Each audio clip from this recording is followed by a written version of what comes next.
Welcome to Olympian Water Testing, giving you the best in water analysis. Today we're looking at the Minnesota MDH Department of Health at cadmium and drinking water.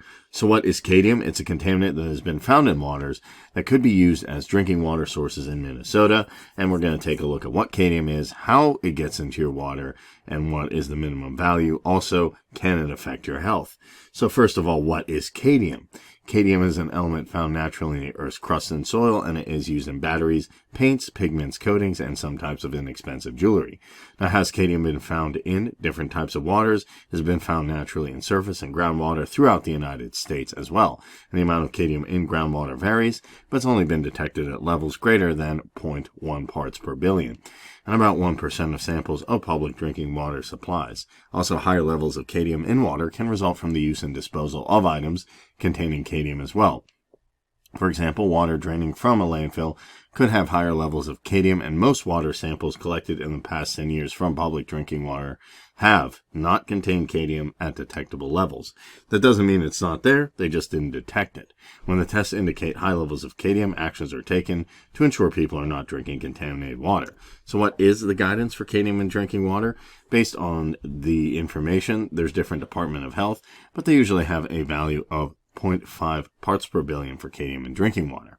Now, how do you drink cadmium into your body? How does it come into your body? Since it's a naturally occurring metal, it's used in batteries, paints, and pigments, and some jewelry. It can come from the inhalation from tobacco, smoking, or occupational settings where fossil fuels are burnt, eating certain foods that are high in cadmium, mouthing objects that contain cadmium, and drinking contaminated water. And you are exposed to cadmium, and you can be reduced by not smoking, preventing children from mouthing products that contain high amounts of cadmium, and proper handling of batteries and inexpensive jewelry containing cadmium. Now, is cadmium safe in drinking water?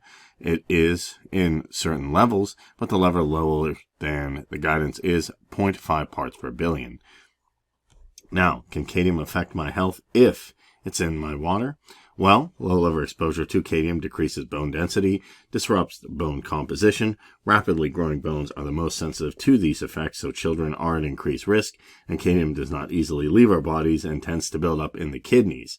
So it can have some adverse health effects.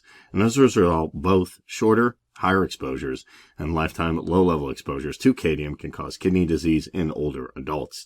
Although cadmium can cause cancer when inhaled, there's little evidence to support that it can cause cancer when ingested. And how can I use products containing cadmium? Well, people who get their drinking water from a private well should contact their county authorities, and if they have questions about cadmium in the water, nickel cadmium, NiCd batteries should be properly recycled. If you buy inexpensive jewelry for a child, look for the label about the intended age for the product's user. And eating a well-balanced diet with adequate iron intake can help protect you from exposure to cadmium because iron can block the absorption of cadmium into the body. Now, how does it get into the environment? Natural events, volcanic eruptions, forest fires, human activities like mining, manufacturing, disposal of waste, phosphorus fertilizers, fossil fuel combustion, release cadmium into the air, water, and soil.